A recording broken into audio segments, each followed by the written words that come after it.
It is 1 a.m. in Washington, 5 in London, and 2 on a Tuesday afternoon here in Seoul. I'm Moon Gun-young. Here are the top stories making headlines at this hour. To attract more tourism spending from foreigners, Korea approves construction of its first foreign-owned casino as Asia's fourth largest economy eyes a significant economic boost. President Park Geun-hye expresses regret that a bill on preventing nuclear terrorism remains stuck in parliament as rival parties wrangle over the passage of the legislation. And Russian President Vladimir Putin recognizes Crimea's independence, paving the way for it to be absorbed into Russia and defying new U.S. and EU sanctions. We'll have those stories and more, but first let us begin right here in Korea. The Korean government has given the green light to a casino run by a consortium of foreign enterprises. Seoul's Culture Ministry said at a press briefing Tuesday that the Indonesian-Chinese enterprise Lippo Group and U.S.-based Caesars Entertainment will open the casino, which will be for foreigners only, on Yeongjong-do Island. The island is some 50 kilometers outside of Seoul and the location of Incheon International Airport. The casino is the first phase in the consortium's plan to develop a high-end resort in 2018 and has an estimated price tag of some $700 million. The government expects the casino will boost employment and bring in tax revenue. And it will be the 17th casino in Korea, 16 of which are exclusively for foreigners. Exports have long been credited for Korea's rise to the world's 12th largest economy, but the trickle-down effects from the nation's export industries have dropped off in recent years, prompting the government to prioritize boosting domestic demand as a new driver of economic growth. ARIRANG News Kim Ji-yeon reports. Booming exports were once the golden ticket for the Korean economy, but in recent years there has been rising speculation that the country's export-driven economy may have reached the limits of its ability to induce steady growth. Data from the Bank of Korea shows the number of employed has gradually decreased despite a surge in exports. For every increase in exports worth 1 billion Korean won, or $933,000 in 2011, less than 6 people found new jobs. That's a sharp reduction from 1995, when more than 20 people found new jobs for every increase in exports of the same amount. Now, the Park Geun-hye administration is looking within the country to find new growth engines for the economy. The first step is to radically streamline the red tape hampering business, particularly in the service sector, which is loaded with restrictive regulations. There are more than 3,600 regulations in the service sector, which represents around 47% of all business regulations. Related officials in the aesthetic surgery industry say heavy regulations are taking a toll on Korea's competitiveness in the field of aesthetic surgery. There is a growing demand for aesthetic surgery in Korea and from abroad, but investors are getting increasingly more reluctant to invest in R&D to related technologies due to regulations on the industry. Making Korea one of the world's most attractive medical tourism destinations is one of the government's initiatives aimed at improving the country's service sector.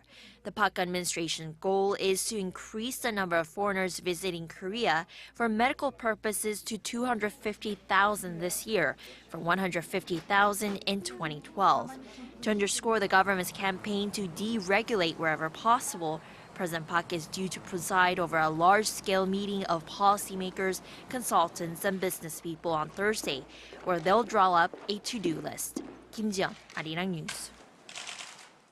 Well, speaking of Korean exporters, it's not just Korean automakers such as Hyundai Motor and Kia Motors making its way inroads into the global market in recent years. The country's auto parts industry is also taking great strides on the world stage, posting exports of more than $25 billion in 2013. Our Song Ji-sun reports. This factory produces automobile engines and transmissions 24 hours a day, 7 days a week, to ensure that shipments meet order deadlines. That's because demand for its products soared 12% from a year earlier, largely because of orders from automakers overseas, which now represents some 40% of the plant's overall production. The global market recognizes the high quality of Korean-made auto parts. In our case, we do not engage in aggressive promotion, but foreign buyers directly contact us for supply contracts. This plan epitomizes the steady growth in exports of Korean auto parts, which is about double the pace of that for completely assembled cars. The recent expansion of overseas production by local automakers Hyundai and Kia helped increase auto parts exports, but GM, Ford, Volkswagen, and other foreign companies accounted for well over a third of the parts exports. Korea's auto parts exports logged a record $26 billion last year, become the country's seventh biggest export item. The industry is gaining momentum as it diversifies its trade partners, faces tough competition as it tries to move up in the industry's pecking order. The toughest competition comes from Japan. According to a report released Monday by the Korea International Trade Association, Korea's auto parts export similarity index with Japan hit the highest at 0.56, meaning over half of the industry's export items are identical to those of Japan's. Many Korean auto parts have a competitive edge in pricing over those from Japan and Germany while offering just as good a quality. But market leaders in Germany and Japan keep pushing for higher standards just as Chinese makers are fast catching up. Experts say the big challenge for Korean auto parts makers is improving their research and development capabilities, particularly for environmentally friendly automobiles such as electric cars. 송지선, ARIRANG News. Well, there is a possibility of a rate hike here in Korea. Lee Ju-yeol, the nominee for next central bank governor, says a rate hike could be an option if the U.S. Federal Reserve speeds up its stimulus tapering. In a written response to lawmakers ahead of his confirmation hearing, Lee said the Bank of Korea's current monetary policy is good enough to support the nation's steady economic recovery. Now, he added that a rate hike would not put major pressure on the nation's snowballing household debt problem. Lee's confirmation hearing will take place on Wednesday, that is tomorrow here in Korea, although Parliament does not have the power to veto his appointment. All being well, Lee will start his 4-year term next month. He replaces outgoing Governor Kim Jung-soo.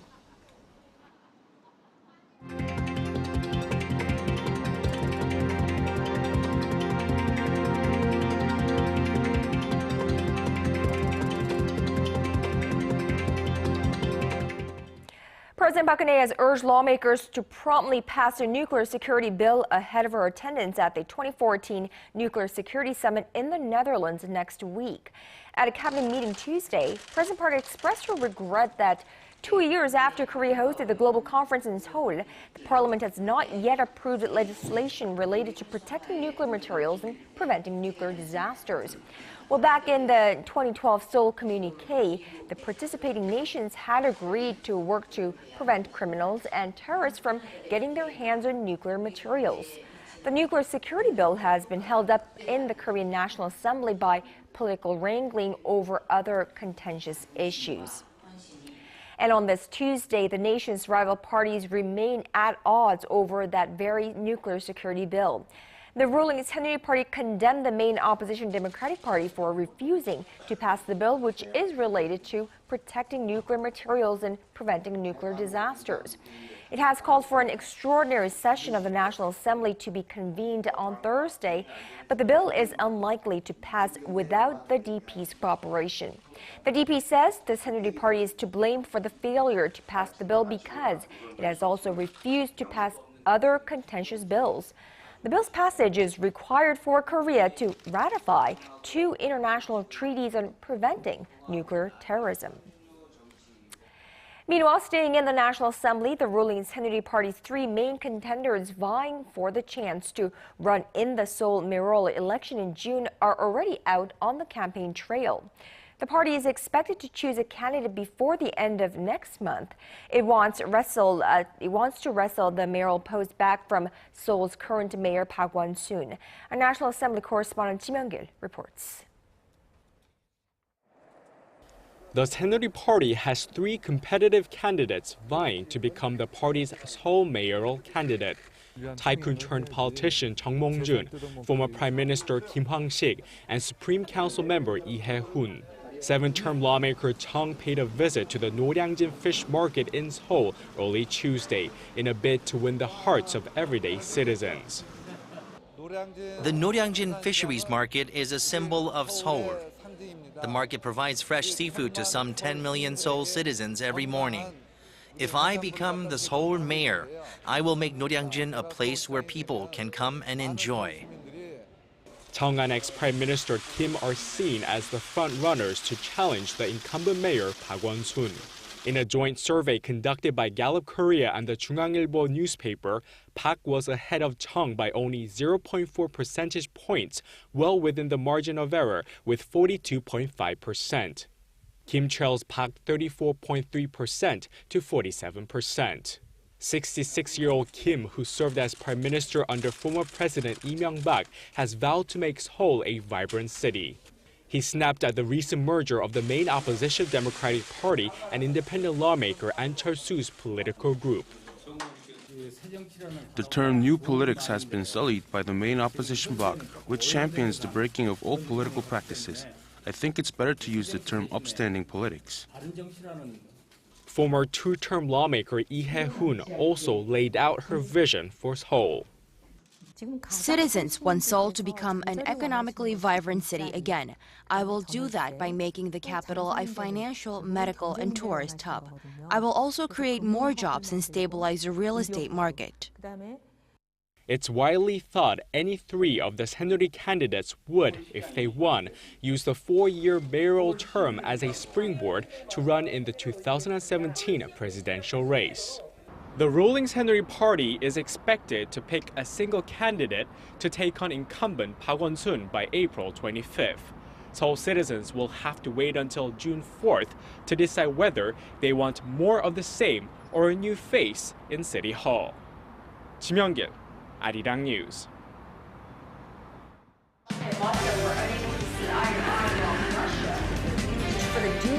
All of the day's important events close to home and around the world.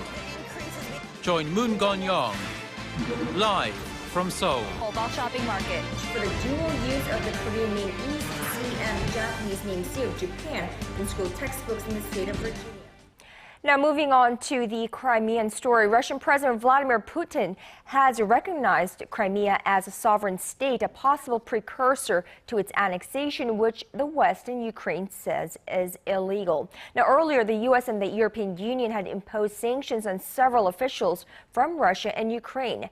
All of this follows Sunday's referendum in which almost all Crimeans who went to the polls voted in favor of becoming a part of Russia. Connie Lee reports. Another step has been taken toward the annexation of Crimea. Russian President Vladimir Putin on Monday recognized the Republic of Crimea as sovereign and independent. The executive order posted on the Kremlin's website came just hours after the European Union and the U.S. imposed sanctions and asset freezes against Russian and Ukrainian officials. We are imposing sanctions on specific individuals responsible for undermining the sovereignty, territorial integrity, and government of Ukraine. The sanctions, which include travel bans, were in retaliation for Sunday's referendum vote in Crimea, which was deemed illegal by Western leaders. In the referendum, 97% of the voters approved of leaving Ukraine and joining Russia. The results brought joy to Russians, not only in Crimea, but also in Moscow. It's legal. I support Putin. I'm for reuniting Russian borders and the reunion of the Russian people. Up to 60% of the residents in Crimea are Russian, but ethnic Tatars, who make up more than 10% of Crimea's population, are concerned about inter-ethnic conflict. Of course we're afraid, but what can we do? Certainly not run away anywhere. No, we don't have that on our minds. I can't even think about it.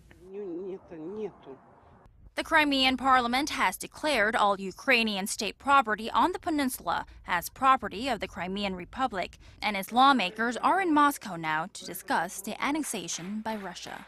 Connie Lee, ARIRANG News.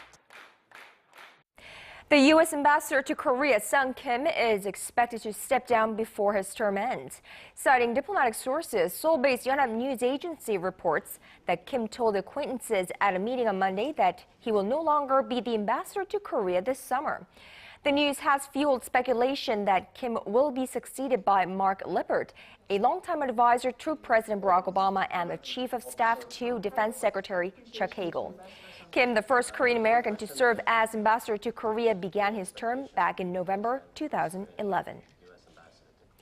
Meanwhile, China's top nuclear envoy made a surprise trip to North Korea late Monday in the country's latest effort to restart long-stalled multilateral talks to denuclearize North Korea.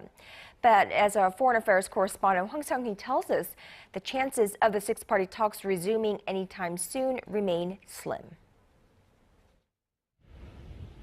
North Korea's state-run Korean Central News Agency reported Monday that Woo Da-wei, Beijing's chief envoy to the six-party talks, arrived in Pyongyang but did not give further details. During his stay, Woo is expected to hold in-depth discussions with North Korean officials on ways to resume the multilateral denuclearization talks involving the two Koreas, the U.S., China, Japan, and Russia. The talks have been stalled since December 2008. Woo's trip follows one by China's Vice Foreign Minister Lu Zhan-min last month when he discussed resuming the talks with North Korean officials. Lu then traveled to Seoul to share the results of his visit, performing the role of a liaison between the two Koreas. Beijing, as the chair of the six-party talks, is expected to try to get all parties to seek a middle ground between their sharply divided stances. Seoul, Washington, and Tokyo refused to return to talks for talk's sake, demanding that Pyongyang first show it is sincere about giving up its nuclear arms. The North wants an unconditional resumption of the talks. The U.S. State Department reiterated Monday it remains prepared to engage in constructive dialogue with North Korea as long as the regime adheres to its international obligations. It said the North has not yet shown any evidence of its willingness to do that. Chinese President Xi Jinping and U.S. President Barack Obama are to meet next week on the sidelines of the Nuclear Security Summit in The Hague. But with the recent missile launches by North Korea, the chance that the two leaders will strike a deal on any kind of denuclearization talks appears slim. Hwang Sang-hee, ARIRANG News. A North Korea-flagged oil tanker that loaded up on millions of dollars of crude oil from a rebel-held port in Libya has been seized by U.S. Special Forces. Now, this after it slipped through the Libyan government's hands last week. The U.S. Department of Defense says a U.S. Navy team boarded the tanker controlled by 3 Libyans in international waters south of Cyprus. No shots were fired and no one was injured during the 2-hour raid, which was requested by the Libyan and separate governments and authorized by U.S. President Barack Obama. The Pentagon says the vessel is now being returned to a port under the control of the Libyan government. The ship named Morning Glory was flagged in North Korea, but Pyongyang says it has nothing to do with it.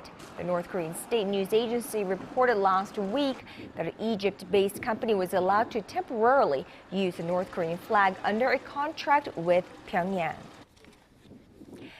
Now, in the United States, scientists at the Harvard-Smithsonian Center for Astrophysics says they have found echoes of the Big Bang 14 billion years ago. Well, the detection of these gravitational waves were discovered at the South Pole with a telescope, they said, confirming a crucial connection between quantum mechanics and general relativity. The experts call the discovery one of the most important goals in cosmology today.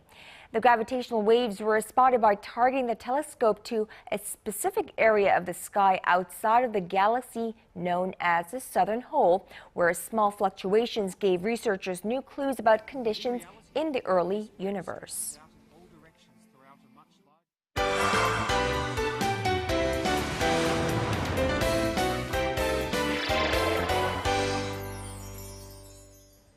Well, it's a play that mixes fantasy and historical fiction, written and directed by one of Korea's leading playwrights.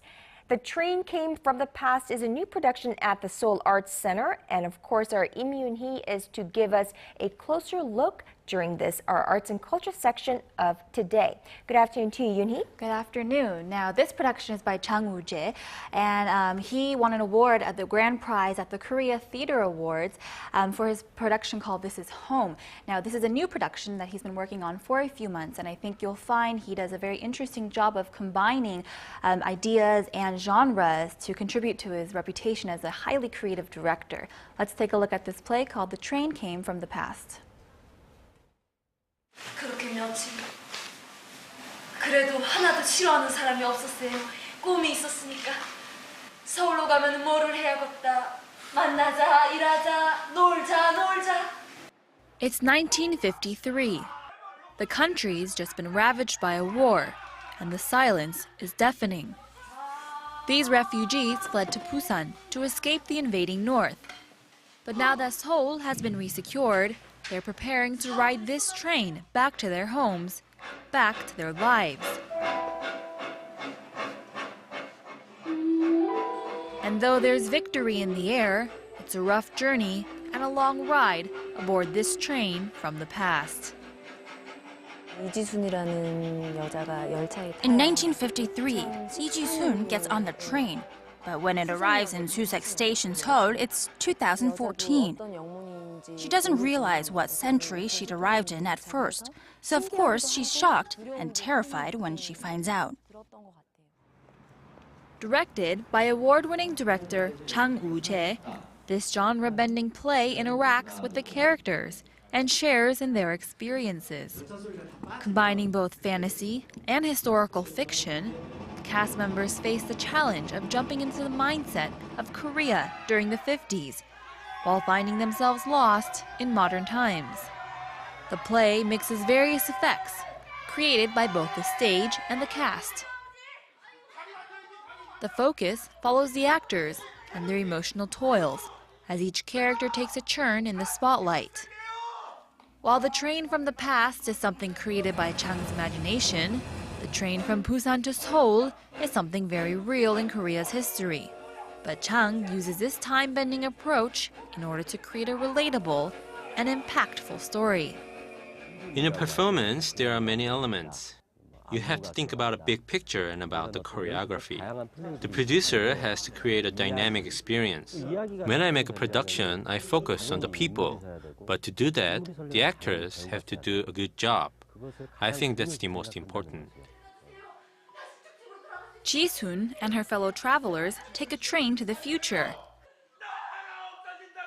But they can't leave the past behind.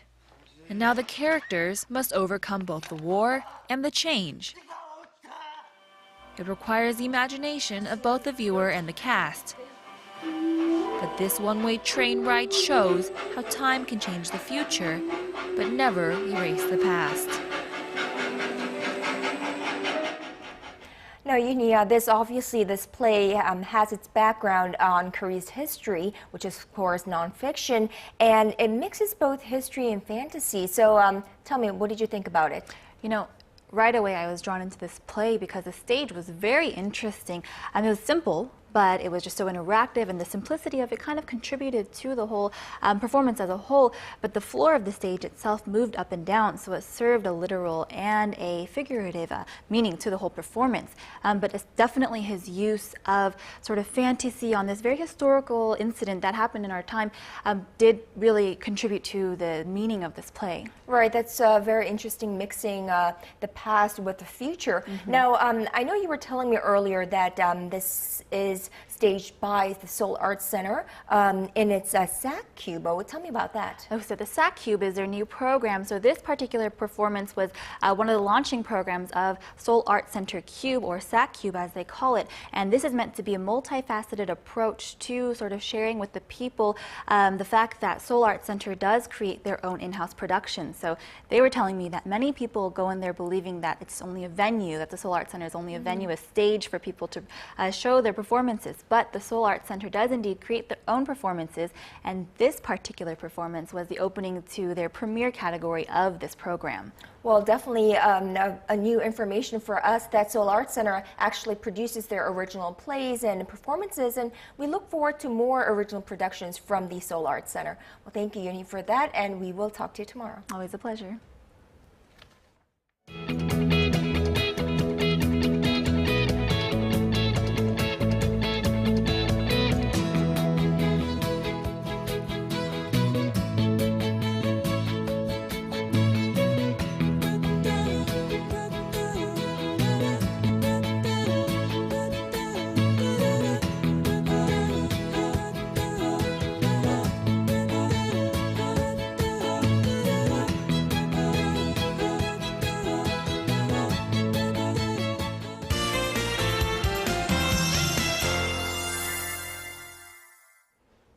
Now, good afternoon. After all the rain we had yesterday, we started off with a foggy morning, and unfortunately, it looks like we have more yellow dust coming, and it seems it will be with us until tomorrow morning. But there are warm days ahead with us, giving us a highs of up to 22 degrees. Now, going over to our satellite map. It's been a cloudy day so far, but it will clear up later in the day, and soon we'll see the sun, but it still may feel a bit foggy due to the yellow dust. Now going over to our readings, Seoul will top out at 16 in the afternoon. Meanwhile, the southern cities such as Gwangju and Busan will get up to 19 and 20 degrees respectively. Now moving over to other regions, Jeju Island can expect it up to 18, Dokdo peaks at 16, while Bangkok tops out at 11. Well, that's all for now. I'm Michelle Park, and back to you, Ganyang. Well, thank you, Michelle, for that, and that's all from me at this hour. Thank you for watching. I'll be back with Business Today at 4 p.m. Korea time. See you then.